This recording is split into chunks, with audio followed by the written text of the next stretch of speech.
Independent branches की बात चल रही थी और इंडिपेंडेंट ब्रांचेस में के लिए हेड ऑफिस किस प्रकार अपनी बुक्स में इंडिपेंडेंट ब्रांच का लेखा रखता है, उसके लिए प्रथम विधि जो थी वो थी, आपको बताई गई थी। प्रथम विधि वो थी कि शाखा के तलपट की प्रत्येक मद का अलग अलग खाता खोलकर समामेलन। तो उसके लिए हम क्वेश्चन कर देखते हैं। ये देखिए, इससे समझ में आ जाएगी वो बात आपको कि इसमें देखिए question, the Ajmer branch sent the following branch trial balance to its head office at Mumbai as at 31 March 2018।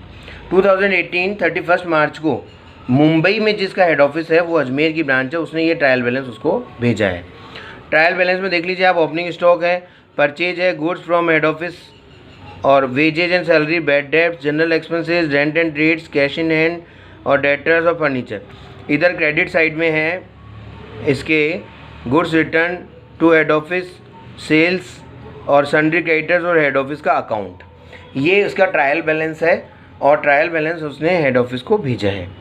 शाखा के पास अंतिम स्टॉक का मूल्य 5200 रुपये था और प्रधान कार्यालय तलपट के प्रत्येक मद को समामेलित करता है और खाता बही में इनके खाते खोलता है।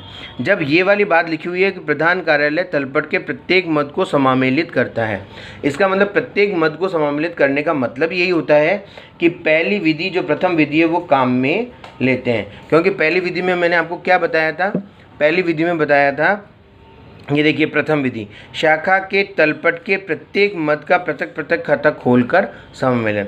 तो फिर अपने आप ही ये पहली विधि से ही होगा, क्योंकि इस प्रश्न ने साफ कह दिया आपको कि प्रधान कार्यालय तलपट की प्रत्येक मद को समामेलित करता है और उसके खाते खोलता है। प्रधान कार्यालय की पुस्तकों में समामेलन प्रविष्टियाँ कीजिए और खाता बही में इनकी खतौनी कीजिए, अंतिम प्रविष्टियाँ भी दीजिए और 31 मार्च 2018 को समाप्त होने वाले वर्ष के लिए शाखा व्यापार एवं लाभ हानि खाता भी तैयार कीजिए और 1 अप्रैल 2018 को शाखा खाता किस प्रकार प्रकट हुआ।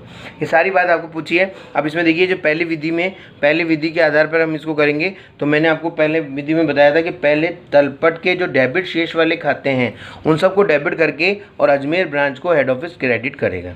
तो हेड ऑफिस के में बुक्स में हो रहा है, ये सारे डेबिट कर दीजिए। ये जो डेबिट के खाते हैं, branch opening stock, purchase, head office account, ये सब डेबिट वालों को सबको डेबिट करके इनकॉर्पोरेट करेगी अपनी बुक्स में और टू अजमेर ब्रांच लिख देंगे। टू अजमेर ब्रांच अमाउंट कितना होगा, 1,34,100, 1,34,100 सारे डेबिट को कर दिया। इसी तरह सारे क्रेडिट को कर दो, 1, 2, 3, 4, ये चारों आइटम्स क्रेडिट वाले हैं, ये आ जाएंगे। हेड ऑफिस का अकाउंट नहीं होगा, बस हेड ऑफिस के अकाउंट के अलावा 3 अकाउंट है, ये आ जाएंगे 3, ये 1, 2, 3 और अजमेर ब्रांच, ये इसका इन तीनों का टोटल हो जाएगा। हेड ऑफिस का अकाउंट तो उसके में पहले ही ब्रांच अकाउंट खुला हुआ है, उससे मैच करेगा ये वाला, तो इसलिए इसको ट्रांसफ़र नहीं करते। फिर आगे देखिए, अब आइए, अब उसके बाद मैंने आपको क्या बताया था, देखिए मैंने आपको ये नोट्स में बताया था कि डेबिट के सभी खातों, डेबिट शेष के सभी खातों के लिए ये एंट्री, फिर क्रेडिट के लिए ये एंट्री। उसके बाद मैंने कहा था कि ये हेड ऑफिस अकाउंट को होता है, इसको समामेलित नहीं किया जाता, तो अभी नहीं किया अपने एंट्री में। और फिर मैंने बताया आपको कि उपरोक्त प्रविष्टियाँ करने के बाद जो विभिन्न आयकर खाते खुल जाएंगे उनको ब्रांच ट्रेडिंग या P&L अकाउंट में स्थानांतरित करके बंद कर दिया जाएगा। तो ब्रांच ट्रेडिंग और P&L अकाउंट में बंद कर देंगे। तो अब लिखेंगे Ajmer branch trading account, Ajmer branch trading account. अब इन खातों में से जो ट्रेडिंग डेबिट में लिखे हुए हैं, इन खातों में से जो ट्रेडिंग अकाउंट के डेबिट में आने वाले हैं उनको ब्रांच ट्रेडिंग अकाउंट के डेबिट में लिख देंगे। टू ब्रांच सबसे पहले ओपनिंग स्टॉक, फिर to branch purchase, to goods from head office, to branch wages and salary. इनमें से ये 1, 2, 3, 4 हैं, ये सब ट्रेडिंग अकाउंट के आइटम है। इतना तो आप जानते हैं कि ट्रेडिंग अकाउंट में क्या क्या लिखा जाता है, कि एक तो ओपनिंग स्टॉक होता है, परचेज होती है और गुड्स फ्रॉम हेड ऑफिस जो है ये भी एक तरीके से जस्ट लाइक परचेज है, और branch wages and salary, wages है, पहले नाम वेजेज है इसलिए ट्रेडिंग अकाउंट में आएगा। इनको ट्रेडिंग अकाउंट डेबिट करके इनको ट्रांसफ़र कर देंगे। और फिर ब्रांच ट्रेडिंग अकाउंट के क्रेडिट साइड में कौन कौन से आने वाले हैं, जिसमें एक तो ये goods return from head office, branch sales, और ये क्रेडिटर्स नहीं आएगा इसमें। तो ये क्रेडिटर्स बात की बात है, ये पूंजीगत खर्चा है, पूंजीगत मद है, सॉरी। तो ये दोनों अकाउंट को डेबिट करके और to Ajmer branch trading account लिख देंगे। क्लोजिंग स्टॉक, क्लोजिंग स्टॉक अलग से क्या हुआ है कि ब्रांच के पास अंतिम स्टॉक 5,200 रुपये है। क्लोजिंग स्टॉक की एंट्री हो जाएगी branch closing stock account debit to branch trading account, क्योंकि ये ब्रांच ट्रेडिंग के क्रेडिट में जाएगा, ये हो जाएगी 5200 रुपये। अब आप इससे ये जो एंट्री की है 1 2 3, इससे अगर आप ट्रेडिंग अकाउंट बनाएंगे तो ग्रॉस प्रॉफिट या ग्रॉस लॉस जो भी हो वो आ जाएगा। तो ग्रॉस प्रॉफिट आएगा वो होगा 11,500 रुपये का। देखिए आप देख लीजिए, ब्रांच ट्रेडिंग अकाउंट के डेबिट में आएंगे 1,08,700, क्रेडिट में होंगे 1,15,000 और ये फिर और होंगे 5,200। इन दोनों को जोड़ के अगर इसमें से लेस कर दिया जाएगा ट्रेडिंग अकाउंट के डेबिट वाली मदों को, तो जो फिगर आएगा वो होगा ग्रॉस प्रॉफिट का 11,500। तो वो एंट्री हो जाएगी branch trading account debit to branch P&L account 11,500। ये बिल्कुल सिंपल एंट्रीज है जिस तरह अपन करते हैं। फिर अब ब्रांच P&L अकाउंट के डेबिट में जो आने वाली चीज़ें हैं, अब इनमें से जो ब्रांच P&L अकाउंट में आने वाली चीज़ें हैं उनको ब्रांच P&L अकाउंट डेबिट करके और सभी को लिख देंगे, जैसे branch bad debts, general expenses, rent and rate. इनमें से ये 3 चीज़ें ऐसी हैं जो ब्रांच P&L अकाउंट के डेबिट में आनी है, तो उनको डेबिट में लिख के उस तरह करेंगे। जो क्रेडिट में आने वाली है वो देख लीजिए कोई है क्या, नहीं है, कोई क्रेडिट में आने वाली कोई भी नहीं है। तो बस आने तो फिर अब ग्रॉस प्रॉफिट में से ये 5,250 लेस कर देंगे तो 6,250 रुपये बच जाएंगे। वो होंगे Ajmer branch P&L account debit to P&L account. ये तो अजमेर ब्रांच का जो P&L था 6,250 रुपये, उसको जनरल P&L अकाउंट में ले आए, हेड ऑफिस के P&L अकाउंट में ले आए।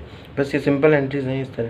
तो ये अब जो ये एंट्री की है उन्हीं से ये अकाउंट खुलेंगे और ये सारे अकाउंट्स उन्हीं से खुलेंगे। और जब ब्रांच अजमेर ब्रांच अकाउंट बनाया जाएगा उससे ये सारे जितने भी एंट्रीज़ हैं ये सब उससे ही होगी कि अजमेर ब्रांच अकाउंट के एक तरीके से लीजर पोस्टिंग होगी कि क्रेडिट में ये सब लिखा जाएगा, ये सब लिखा जाएगा, इस तरह हो जाएगा ये। और फिर जो ये ब्रांच क्लोजिंग, ये सारे ही अकाउंट्स जो हैं वो इसी तरह बनाए हुए हैं। और फिर अजमेर ब्रांच का ट्रेडिंग और P&L अकाउंट बनाएंगे तो आपने ट्रेडिंग अकाउंट P&L अकाउंट की चीज़ें एंट्रीज़ की है नहीं है, ये सब ट्रेडिंग P&L अकाउंट की एंट्रीज है। तो ये सब ट्रेडिंग P&L अकाउंट की एंट्रीज इस तरह इसमें जनरल पोस्टिंग हो जाएगी एक तरीके से बस। और फिर अजमेर ब्रांच अकाउंट ये इससे रिलेटेड खाते हैं सारे। तो इस प्रकार ये पहली विधि बहुत ही सिंपल विधि है जो इंडिपेंडेंट होते हैं ब्रांचेस उनके लिए। तो इंडिपेंडेंट ब्रांचेस के लिए वापस देख लीजिए एक बार कि जो मैंने जो थ्योरी बताई थी आपको कि फर्स्ट विधि है जिसमें अलग अलग खाते खोलकर, जिसमें डेबिट शेष के सब मतों को पहले आपने एंट्री की, फिर क्रेडिट की एंट्री की, फिर ट्रेडिंग और P&L अकाउंट में जो जाने वाले हैं उनके हिसाब से एंट्री की, फिर क्लोजिंग स्टॉक की ये एंट्री की और फिर ब्रांच P&L अकाउंट को P&L अकाउंट में ट्रांसफ़र कर दिया। और अन्य पूंजीगत खाते जो होंगे जैसे डेटर्स, फर्नीचर, स्टॉक कोई और वो और होंगे वो इसमें कंसोलिडेटेड बैलेंस शीट में डायरेक्ट उनको जोड़कर दिखाया जाएगा। Thank you.